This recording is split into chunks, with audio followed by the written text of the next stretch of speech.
Bienvenido a Startup Café, un podcast sobre startups hecho en México.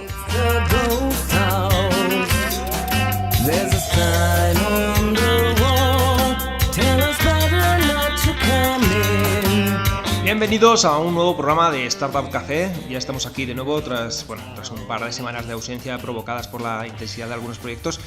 Pero digo, ya estamos aquí con una interesantísima entrevista a Imertual, una startup que desarrolla videojuegos y realidad virtual para entrenamiento en situaciones críticas en el sector de la energía.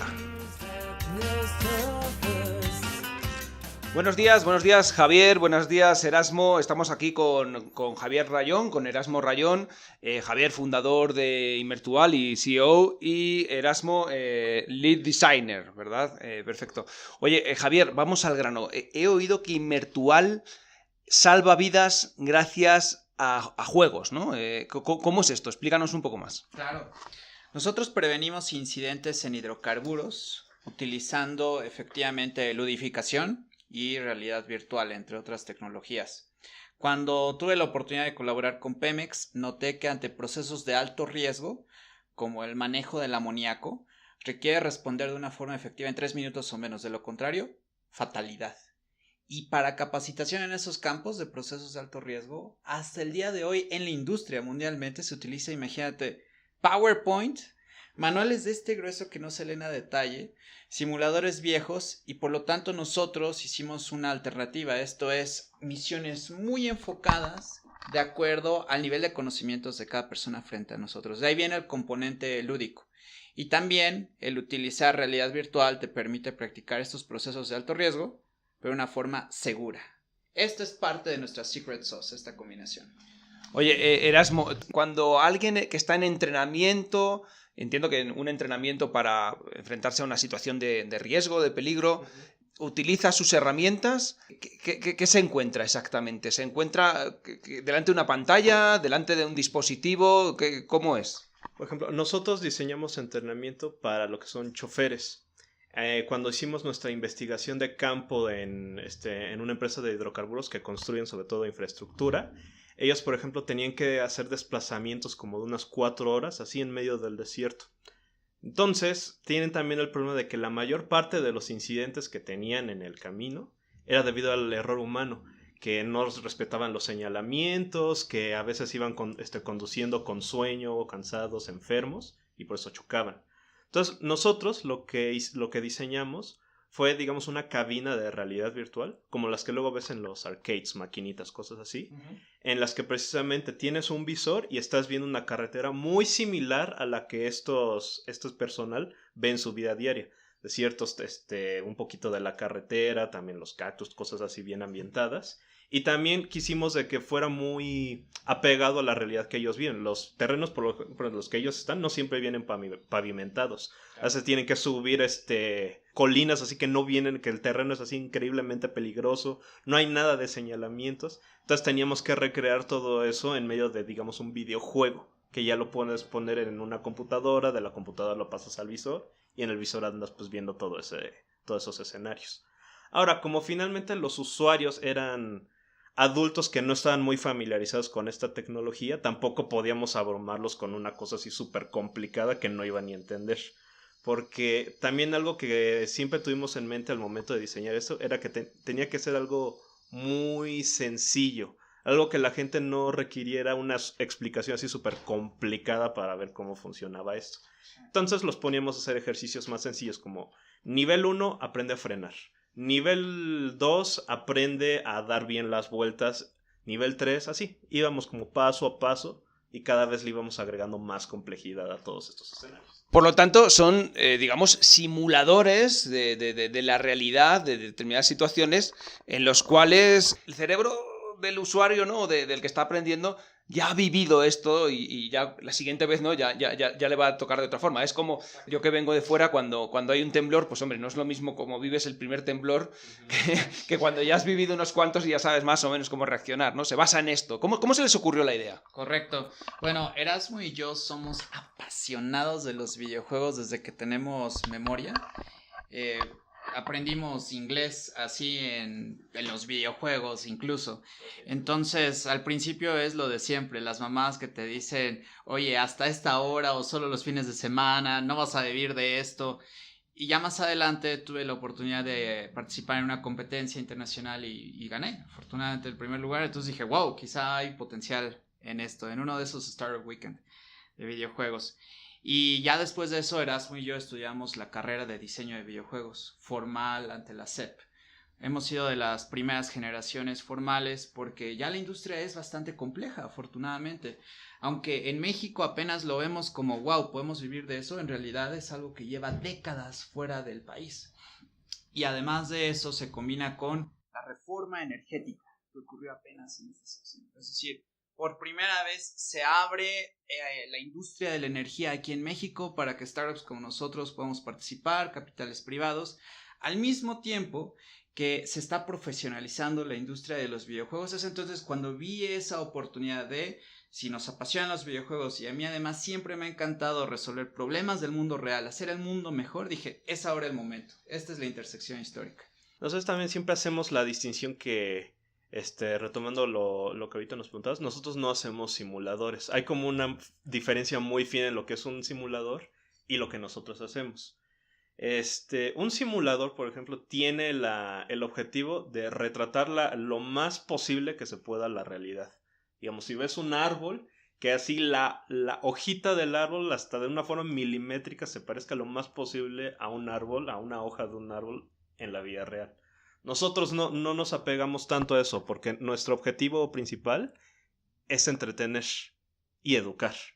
Nosotros entonces, nuestro simulador, requerimos que, aunque no se apegue tanto a la realidad, sí logre desarrollar tus capacidades de reacción, para que al momento de que todo lo que aprendes en este juego, digamos, lo puedas aplicar ya en la vida real. Porque llega a ocurrir que a veces en un simulador lo haces absolutamente todo bien. Pero como es una máquina tan compleja, al momento de que lo traspasas a la vida real, realmente pues sabes hacerlo bien en el simulador, pero en la vida real no te sirve realmente de mucho. O sea, de alguna forma es un simulador... Vamos a ver, ya me has dicho que no es un simulador, pero digamos que sería un simulador extremo, ¿no? Un simulador de las situaciones extremas, no a lo mejor del comportamiento más normal, sino te pone un nivel más allá para que estés... Digo, porque a lo mejor un simulador de manejar es demasiado aburrido, pero un simulador de situaciones extremas al volante es ahí donde... O un juego de situaciones extremas al volante es ahí donde se complica, ¿no? Exacto. Totalmente de acuerdo. Es este fenómeno, como hemos visto, de que hay gente en las escuelas que más que enseñar a los chicos física, química, los enseñan a pasar el examen para llegar a la prepa, a la universidad. Eso no es solamente en esos campos, sino eso está ocurriendo en todo el mundo, claro. En el lado de energía, que nada más te están entrenando, pero para que pases la certificación, para que nada más podamos decir tantas horas fueron las que pasaron en entrenamiento, en contraste con realmente cuando se te va a caer la plataforma petrolera, cuando tienes un descontrol de pozos, cuando tienes 3 segundos para reaccionar, que tengas los instintos, el nivel de reacción que ni siquiera tengas que pensar. Nosotros vamos a ese tipo de situaciones extremas. Oigan, y cuénteme un poco más acerca de su modelo de negocio. Bueno, hay una pregunta que siempre hacemos aquí en este podcast, que es ¿qué es una startup? Quería preguntarles, pues eso, ¿qué es para ustedes una startup? Y ¿por qué ustedes son una startup? ¿Por qué Imertual es una startup? ¿Y cuál es un poco su modelo de crecimiento, su modelo de negocio? Claro. Vamos por orden, efectivamente. Primero, ¿qué es una startup? Es una organización pequeña, joven, que quiere conquistar el mundo. A diferencia de Puesto de Tacos en la esquina, que también es una organización pequeña y puede ser también joven, quizá no tiene el objetivo de crecimiento. Mientras que nosotros, por ejemplo, sí tenemos claramente el objetivo de salvar vidas en todos lados. Estamos empezando aquí en México. Y también tienen un fuerte componente de innovación. Eso puede ser en ocasiones en nuestro caso, realidad virtual, neurociencia. Otras startups pueden utilizar otro tipo de tecnologías. Entonces, crecer internacionalmente, muchas veces ser pequeñas y con pocos recursos y tener este componente de innovación. Yo creo que eso distingue a una startup. Nuestro modelo es ser escalables, por lo tanto, debemos de salir de la trampa en México de tecnología que es solución a la medida. Todo el mundo en tecnología en México está acostumbrado a, siendo un consultor, puedo vivir y definitivamente es algo legítimo. Pero si nosotros nada más, porque me ocurrió, hacemos exactamente lo que necesita Pemex para su capacitación de amoníaco, bueno, el problema de eso es que Pemex tiene una necesidad muy distinta de VP, de Shell, y por lo tanto no puedo revender esto. Acabo nada más yendo empresa por empresa, tocando puertas, yo soy el vendedor. En lugar de, si yo averiguo cuál es el problema principal en el mundo de seguridad y hago un entrenamiento buenísimo, el mejor de eso, súper especializado, lo puedo revender. Claro. Nosotros estamos en esa transición, porque en México, si tú les dices, esto es algo que podemos revender a todo el mundo, de pronto se te quedan viendo así. Y afortunadamente, como la energía es una industria global, estamos nosotros en ese proceso de descubrir cuáles son los nichos para atacarlos y hacer algo que salve vidas en todos lados en lugar de nada más a 2, 3 personas. Perdón, así fue como de hecho empezamos el diseño que te comentaba hace rato de los choferes, porque una cosa hubiera sido nada más vamos a hacer entrenamiento para los choferes de esta compañía y ya se acabó. Pero no, nos dimos cuenta que estos factores, el error humano, lo que ocasiona la mayor cantidad de accidentes, es algo que ocurre aquí en México y en todo el mundo. De modo de que lo único que se tendría que modificar en un diseño así son un poquito los terrenos. No todos conducen en el desierto, otros están pues en medio de la jungla. Entonces, pues es un producto, como dice mi hermano, escalable, que se puede aplicar a muchas otras organizaciones, empresas, clientes. Claro, y me parece una reflexión totalmente acertada, ¿no? Al final, yo creo que, digamos, de alguna forma una startup es una empresa que logra huir de la urgencia que tienen las pymes de venderle lo que sea a quien sea. Exactamente. y logra huir de, o evitar esa urgencia por ganar dinero y porque, bueno, pues al final también todos cuando vemos una oportunidad nos tienta esa oportunidad, nos tienta hacer algo específico para ese cliente porque ese cliente nos lo paga, ¿no? Y es huir de eso para acabar construyendo algo, un producto que realmente sea replicable, que realmente sea escalable, ¿no? Y yo creo que es muy buena reflexión eso de podríamos estar haciendo cosas específicas para cada uno de los clientes que nos pide y a lo mejor ahora ganábamos más, pero de cara al futuro sería un poco una trampa, ¿no? Claro, yo no creo que haya una respuesta perfecta para esto. Finalmente es obvio, todos tenemos una cuenta por cubrir, nuestros costos. Y nosotros mismos empezamos con consultoría, resolviendo problemas para tener flujo de ciertas empresas, pero es la carrera que no tiene fin si no salimos de este ciclo, de todo el tiempo perseguir las soluciones a la medida.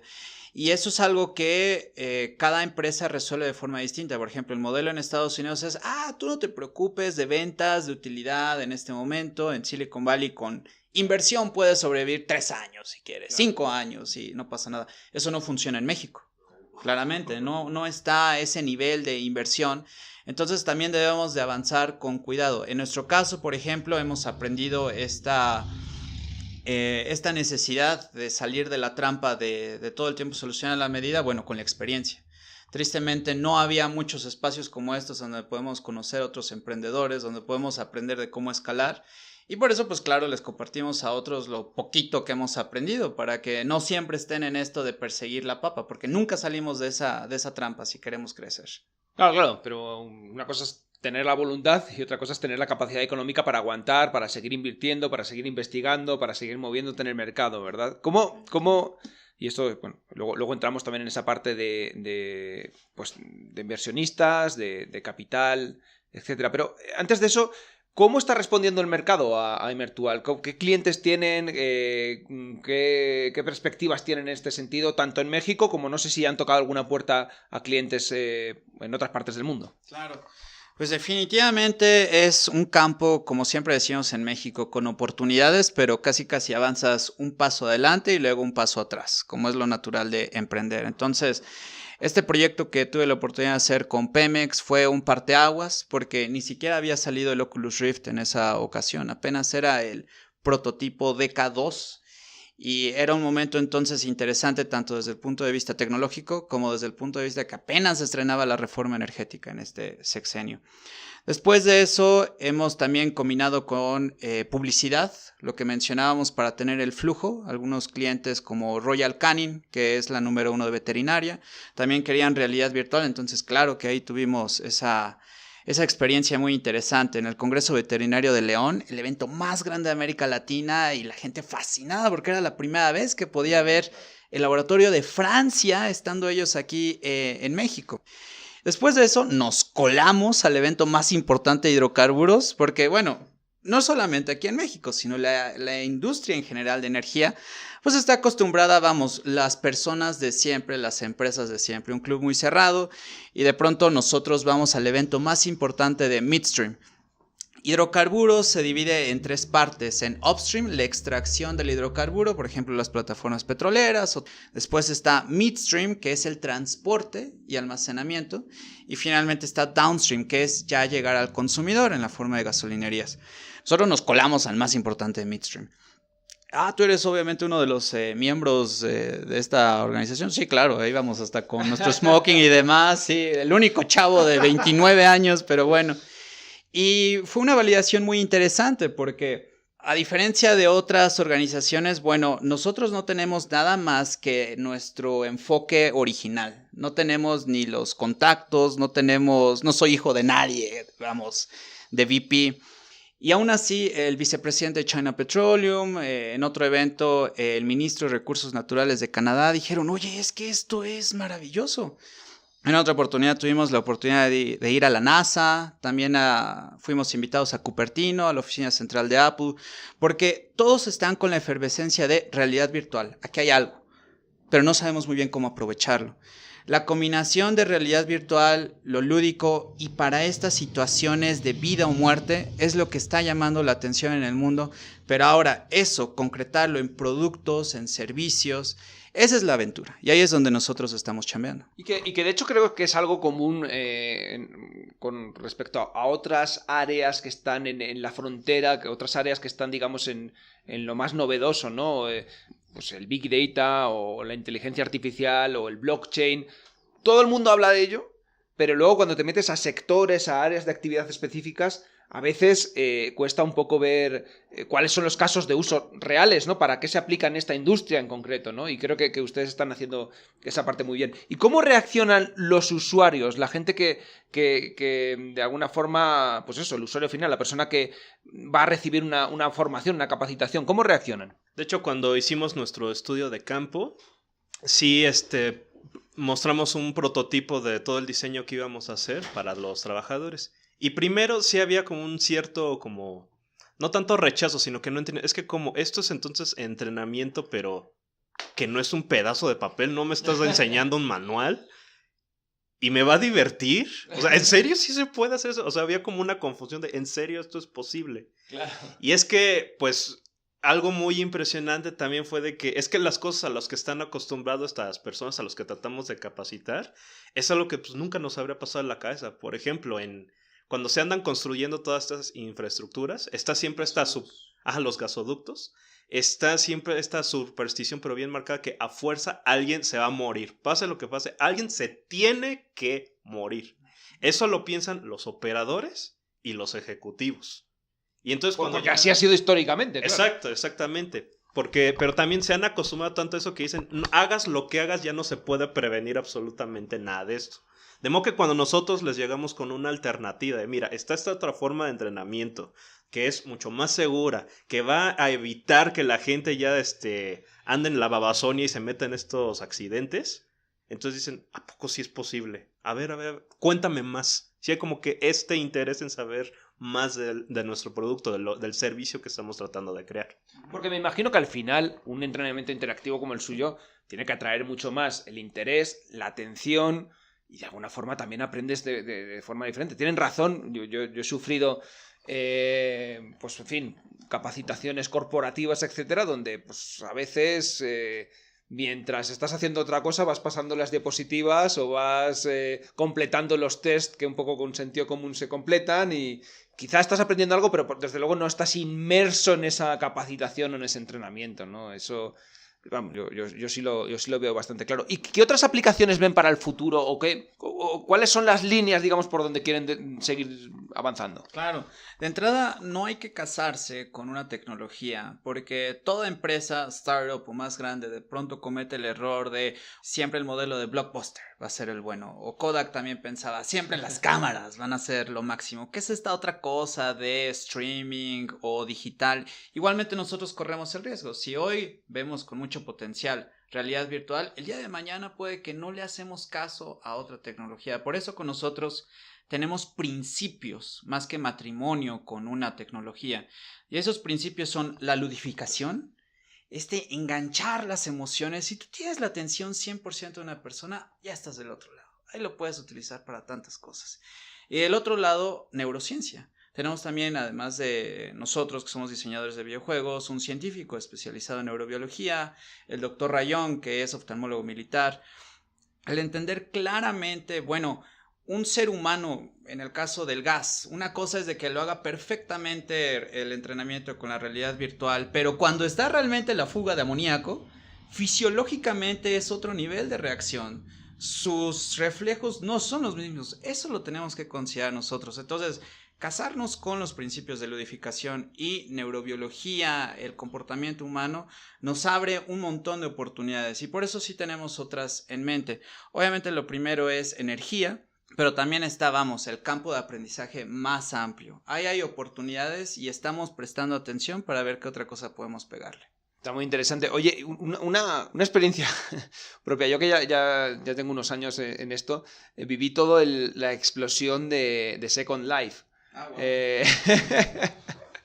Entonces, no sé, muchos quizá no la hayan conocido o ya no se acuerden de eso, ¿no? Pero era una especie de mundo virtual donde tú te movías con tu avatar. Era como una especie de videojuego, ¿no? Pero sin una finalidad concreta. Y entonces, de repente hubo un hype ahí muy fuerte, se puso muy de moda y las universidades abrían dentro de Second Life, las empresas abrían dentro de Second Life. Estos entornos virtuales, esto, no sé, sería que hace 10 años, ¿no? Esto de Second Life. Estos entornos virtuales... ¿Cómo han evolucionado en estos últimos 10 años? Porque ahora se pueden hacer más cosas, desde el punto de vista de la tecnología. ¿Cómo está la tecnología y qué cosas se pueden hacer ahora que hace 10 años no? De hecho, un gran referente que el día de hoy tenemos nosotros es un libro que ahora lo van a adaptar a película. Se está en la próxima semana, que se llama Ready Player One. Donde ahí precisamente combinan un poquito lo que acabas de mencionar de Second Life, pero con realidad virtual. Claro. También eso incorpora también mucho lo que son los juegos también masivos de multiplayer como World of Warcraft. Claro. Y pues todo esto ha impulsado que de hecho la comunidad gamer que hace unas décadas era como, tú eres el como chico raro de la clase. Ahora de hecho eso ya es como lo normal, claro, lo estándar. Entonces la gente, a diferencia de pues los adultos que tenemos el día de hoy, sí están ya mucho más abiertos a todo este tipo de tecnología, de entretenimiento. Toda esta subcultura la verdad ya es algo que pues, se ve como lo cotidiano. Y estamos hablando también, entonces, cuando hablamos de realidad virtual, hablamos de estos dispositivos que conectas a tu teléfono, hablabas de Oculus, o sea, que digamos son totalmente inmersivos, ¿no? Y que a 360 grados, claro, imagino que para esto hace falta capacidad de proceso y también capacidad de, en fin, ancho de banda, ¿no? De alguna forma. Sí. Tan solo es muy tierno porque nosotros a veces trabajamos con archivos en 4K, 5K, hablando de video, puede ser que el iPhone 10 ya tiene la oportunidad de grabar esto, en tu celular tienes ese poder de grabación, pero el Internet de México, Dios mío, no puede ni siquiera cargar y transmitir estos archivos. Entonces, tenemos esos retos que es algo muy de México. A nivel infraestructura no tenemos nosotros el Internet. A nivel banca también no tienes muchas veces el financiamiento para esto. A nivel burocracia, te la vives con abogados y contadores para todo. Nuestro material de realidad virtual, me hablaron 3 veces de antifraudes porque decían, oye, pero tú eres mexicano, ¿para qué quieres esto? Algunos de nuestros visores es más fácil, aunque son de Estados Unidos, que los envíen a Polonia que a México, que está aquí al lado. Y literalmente tuve que cambiar hasta la dirección para hacerme pasar por gringo de la tarjeta de crédito, porque si no, no te los venden simplemente por ser mexicano. Bueno, no importa, son las aventuras, yo creo, de ser emprendedor, y al contrario, te motiva más para demostrar bueno, no importa las trabas que te ponen enfrente, realmente nos apasiona esto. Y ahorita preguntando lo de Second Life que decías, alguna vez tuve la oportunidad de conocer a Philip Rosedale, el fundador de Second Life. Nos invitaron a un evento allá en San Francisco del tema de realidad virtual. Él justamente está haciendo una nueva red social, algo así como Second Life, pero ahora con realidad virtual. Y fíjate que uno de los retos que bien ubica él y que varios en la industria es que tenemos claramente un campo de entusiastas. Que todos los visores, bueno, los queremos probar. Un colega tiene hasta cada uno de los visores y parece como cráneos que tiene ahí de los enemigos derrotados. Pero eso no es el público masivo. ¿Cómo hacemos que realmente los beneficios le lleguen al público masivo? Pues simplemente resolviendo sus problemas. Y entonces esto llegar al público que realmente hoy ni siquiera ubica qué es realidad virtual, realidad mixta, y no tiene por qué, sino es un problema el que hoy yo tengo de capacitación, o es un problema el que hoy yo tengo de quizá interacción, de ver a mis nietos. ¿Cómo le haces para resolver esos problemas? Sí, algunos de ellos van a ser con el visor, pero otros, bueno, a veces nosotros tenemos que quitarnos tantito el entusiasmo por la tecnología para realmente salir de la oficina, del laboratorio y hablar con esos usuarios para ver qué es lo que resolvemos. Eso yo creo que es de las grandes ventajas que tenemos aquí en la empresa, que el usuario es finalmente el rey. No es ni nuestro amor por la tecnología, ni siquiera lo que el director de una empresa como Pemex puede ser que él quiera autorizar, porque son visiones distintas. El usuario es por el que más tenemos que abogar. Otras organizaciones, amigos que también andan trabajando en otras empresas, caen en el pensamiento de primero lo voy a construir, el aparato, el producto, y una vez que lo construya van a venir los clientes. Y ya nos ha tocado muchas veces que ese enfoque realmente no sirve, porque ¿de qué te sirve construir algo que no le sirve a nadie? Sí. Entonces lo primero siempre es conocer cuáles son las necesidades, los problemas que tienen nuestros potenciales clientes, y de ahí, órale, ahora sí, voy a diseñarte algo que te sirva. Estoy totalmente de acuerdo, ¿no? Muchas veces la tecnología deslumbra, ves una tecnología nueva y dices, ¡wow! Esto está increíble, pero si luego al día siguiente lo vuelves a probar y dices, ¡no! Está increíble, y al tercer día, pues... Pero al cuarto día, si no tienes algo que hacer, algo que te resuelva esa tecnología, pues al final la acabas abandonando un poco. Antes hablaba de Second Life, ¿no? Tuvo un subidón enorme esa tecnología, pero cuando se vio que al final quizá le faltaba, pues lo que hablábamos, ¿no? Ancho de banda, capacidad de proceso, y sobre todo que a lo mejor no se encontraron los casos de utilidad real a los usuarios, pues se acaba abandonando, ¿no? Y yo creo que su enfoque pues es correcto, ¿no? Hay que buscar al final solucionar problemas que la tecnología te habilita para solucionar, pero que la tecnología en sí misma, puede servir para deslumbrar, pero no necesariamente para hacer un negocio de eso, porque la gente no te la compra solo por... Algunos te la compran porque deslumbra, pero no todo el público, ¿no? Oye, ¿y cómo hablamos antes de financiamiento, de cómo sobrevivir, de cómo ser una startup y desarrollar un producto muy potente, muy bueno, muy escalable, y a la vez, mientras tanto, vivir y comer y estas cosas, ¿no? ¿Ustedes han buscado financiamiento externo? ¿Han buscado inversionistas? ¿Cómo les ha ido con todo esto? Claro, bueno, es que todos tenemos ese mal hábito de querer comer, ¿verdad? Es una lata. Entonces, ahí hemos tenido la oportunidad desde el sector público, fuimos seleccionados por ProSoft, el fondo de la Secretaría de Economía para la Innovación y el Software, hasta también hemos tenido experiencia con inversionistas privados. Pero si pudiera regresar y hacer todo otra vez, la verdad, lo que creo que es más importante es primero resolver un problema con usuarios finales. ¿Por qué? En el caso de ProSoft, por ejemplo, era más importante para el fondo sacar copias y que estuviera perfectamente alineado el logo de la Secretaría de Desarrollo Económico. Claro. Que bueno, realmente cuántos problemas estás resolviendo, cuántos usuarios estás impactando, y como startup te devora. Por eso no es para sorprendernos. Nosotros fuimos los primeros de nuestro sector en ser seleccionados por este fondo para el software. ¿Quiénes son los que más ganan este fondo? Abogados. Simplemente porque están especializados ya en el choro legal, en completar las formas, en la tramitología.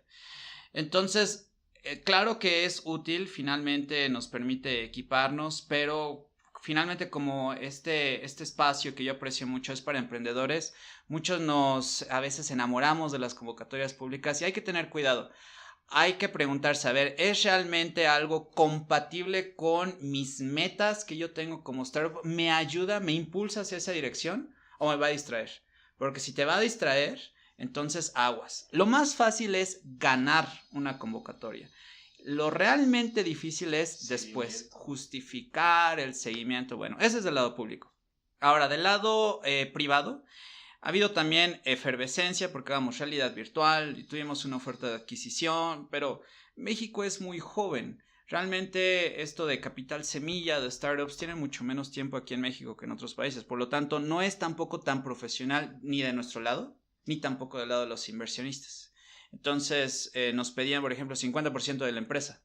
Así, nuestra primera oferta de adquisición por ponernos oficina y acercarnos a 2 o 3 contactos.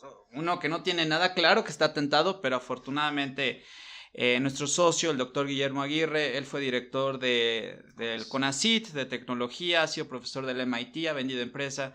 Nos dijo, espérate, yo sé que es muy emocionante, pero tranquilo, yo creo que puedes conseguir mejores cosas más adelante. También otra realidad es que 6 meses todo en promedio recibir inversión semilla en México.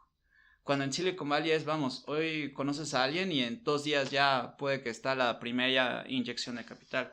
También los montos son reducidos aquí. Entonces, ¿qué es lo que realmente mueve todo? Resolver un problema. Son los usuarios. No es como en Estados Unidos que el hype, no es como a veces quisiéramos creer que en INADEM, claro, ahí voy a vivir unos 6, 12 meses. De entrada no son para salarios. Siempre es algo que a muchos emprendedores se les olvida. Es para equiparse, es para certificaciones, es para otras cosas. Primero hay que resolver el problema, que es lo que ahorita nosotros estamos haciendo, resolviendo un problema de fondo, escalable, y ya después que tienes estas métricas bien interesantes, ahora sí, buscar la inversión, porque es una chamba. Es de medio tiempo andar cazando, preparar tu pitch, exponer 20 veces, 30 veces. Además de que un gran porcentaje de los inversionistas en México son mucho más tradicionales, no están acostumbrados a lidiar con startups.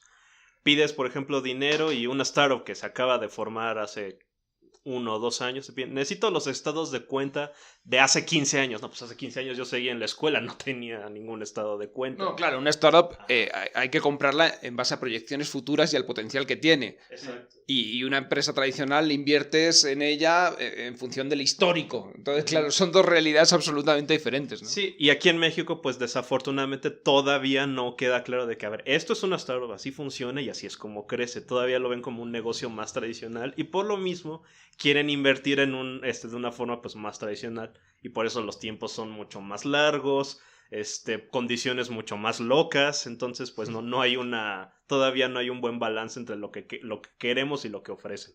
Oye, y he escuchado por ahí, me han contado que, que ustedes han participado, bueno, que saldrá al aire un capítulo, un programa de televisión de estos en los que vas a presentar tu idea o tu empresa frente a un grupo de inversionistas y ellos la evalúan.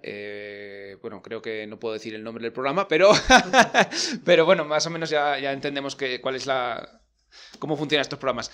Quería preguntarles a ver, ¿qué tan reales son esos programas de televisión, el show, digamos, y qué tanto se parece a lo que realmente te enfrentas cuando vas a buscar, pues eso, cuando vas a ver un fondo de capital, cuando vas a buscar inversión en un VC, etcétera? ¿Qué similitudes tiene y en qué se diferencia? Claro. De entrada hay que entender muy bien, tuvimos la oportunidad efectivamente de ir a un programa de televisión y por lo tanto, ¿qué se decía ahí? El espectáculo. Es lo que más les encanta.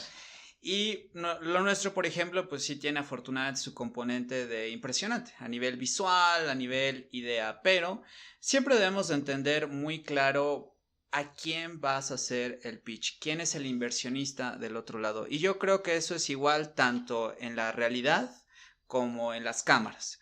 Entonces, esa investigación que nosotros tuvimos que hacer, eso siempre va a ser útil y nos lo llevamos como una lección de qué le interesa a esta persona, cómo vas a adecuar tu pitch para especialmente llegarle a él, ni siquiera del lado racional, sino más del lado emocional, cuáles son sus causas.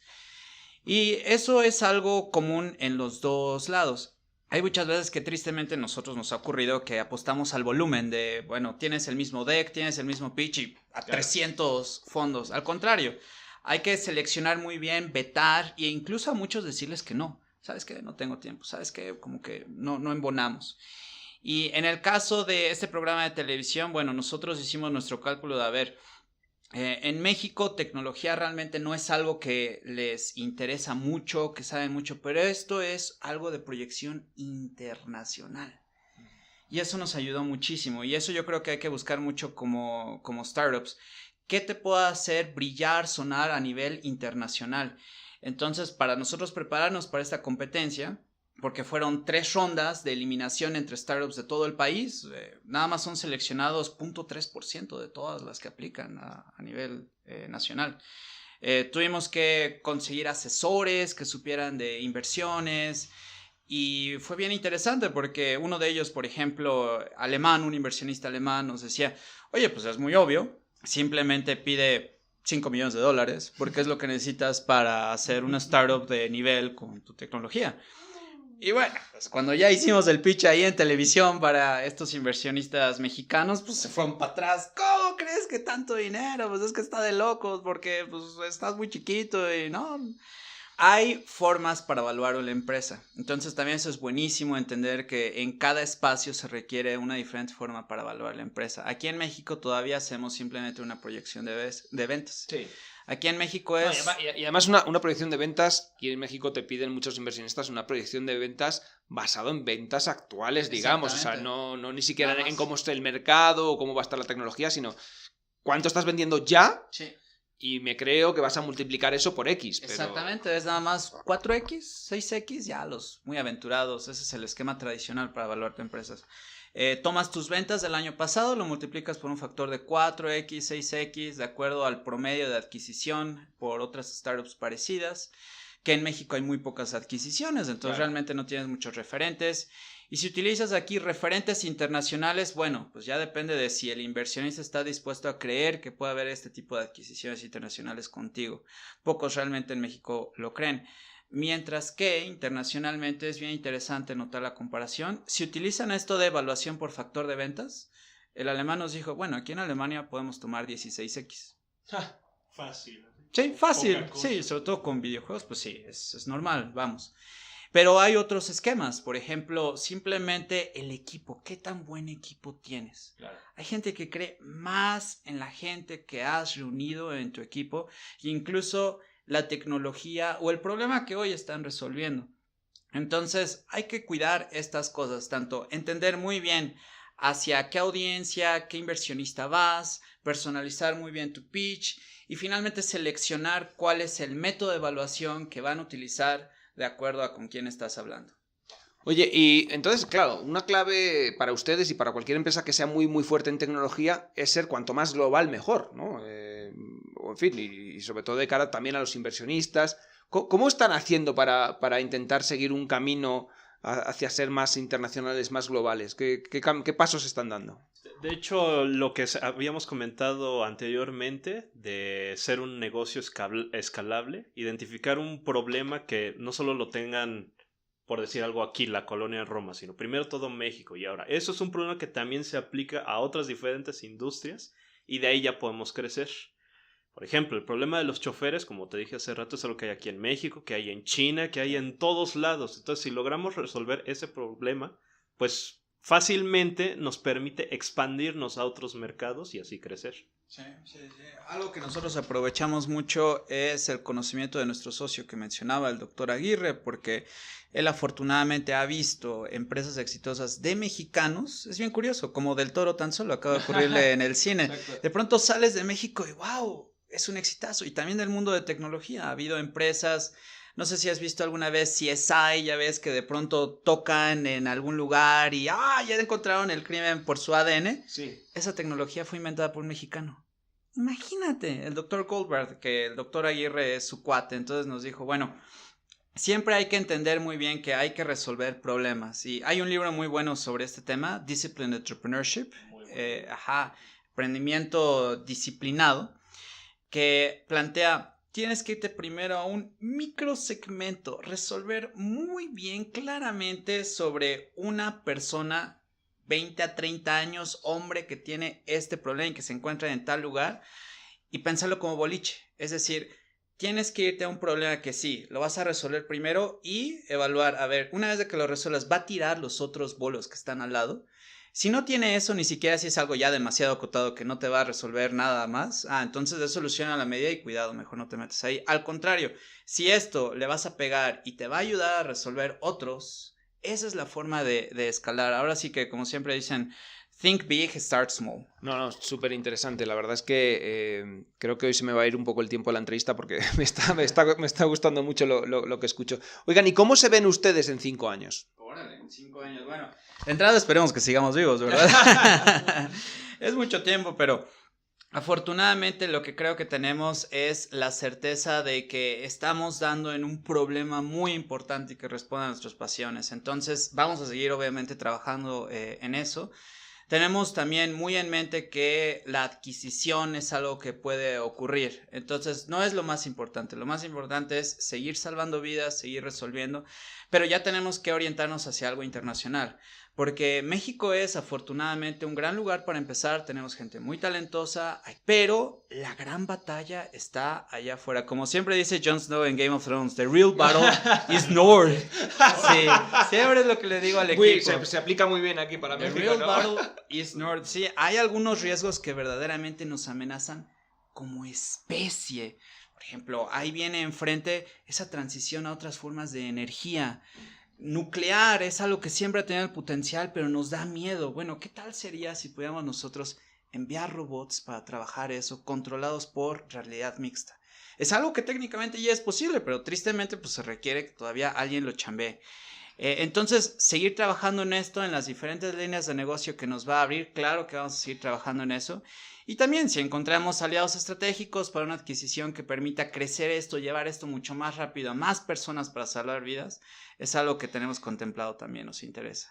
Bueno, ya sería como de una forma un poco más egoísta. Yo sí ya me veo así que con el coche de último modelo, o sea, así ya viviendo la buena vida, digamos.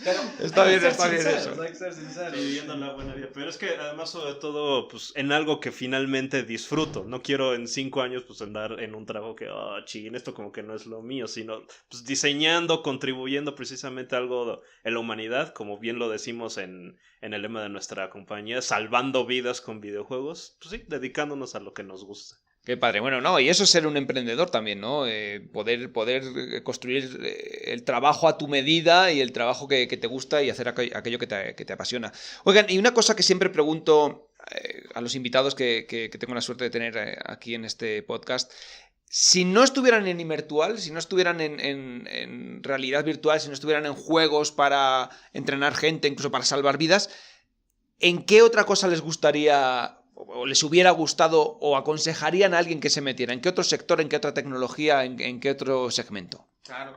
Bueno, de entrada, yo creo que siempre hay un campo de aplicación en lo que nos apasiona.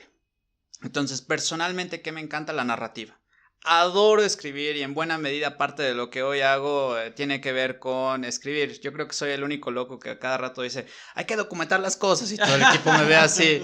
Pero eso nos da una ventaja y, por ejemplo, yo es algo que tengo en mente. Después quizá de Imertual, o si no hubiera sido Imertual, la parte de narrativa, hay tan buenas series, hay tan buenas historias, películas ahorita. Y bueno, realidad virtual, claro que permite que uno pudiera hacer nuevos tipos de historias mucho más enganchantes. Entonces, eso es algo que yo tengo en el radar y que legítimamente es una oportunidad. Nunca hemos vivido un mejor momento como ahorita tenemos para televisión, tan solo en series. Claro. Y eso solamente sigue acelerándose. Entonces, para los que les llaman la atención, claro que ahí también hay una oportunidad. Claro, y entiendo que con la realidad virtual estamos un poco como cuando empezaba el cine, ¿no? Que hay un nuevo lenguaje que todavía tiene que ser comprendido y todavía hay que escribir historias, digamos, para ese nuevo lenguaje, ¿no? Está muy bien. ¿Y tú eres algún...? Yo pues tuve, ahora sí que de experiencia personal, en la carrera de diseño de videojuegos a mí me interesó mucho lo que viene siendo composición musical y diseño de audio, efectos de sonido y cosas así. Eso es algo que desafortunadamente en México pues no está tan bien pagado. Sí hay trabajo obviamente, pero no es algo que te va a sacar de pobre, por ejemplo. Pero es algo que a mí personalmente, si no estuviera trabajando como diseñador, sí me gustaría ir a Estados Unidos para perseguir una carrera, ya sea componiendo música o haciendo diseño de audio para otros videojuegos. Es algo que la verdad sí me interesa mucho. Oye, qué interesante, claro, al final, pues todo lo que es diseño de audio para tecnología, ¿no? Que también es un campo muy interesante y que también pueden surgir ahí ideas para startups nuevas, ¿no? Oigan, no les voy a robar más tiempo, sé que están muy ocupados con desarrollando sus videojuegos, desarrollando tecnología, persiguiendo inversionistas, persiguiendo clientes. La verdad, les agradezco muchísimo el que me hayan dado la oportunidad de entrevistarles. Creo que ha sido súper interesante, creo que tienen, tanto desde el punto de vista de tecnología como de negocio, todo muy bien fundado y les deseo muchísimos éxitos. Muchas gracias. No, gracias a ustedes. Me encantó estar platicando contigo, Eduardo, y también a tu audiencia. Espero que algo les sea útil. Igualmente, ojalá algo de lo que nos hemos aprendido a patadas y demás cosas sí les sirva a otros emprendedores por ahí. Seguro que sí, seguro que sí. Muchísimas gracias.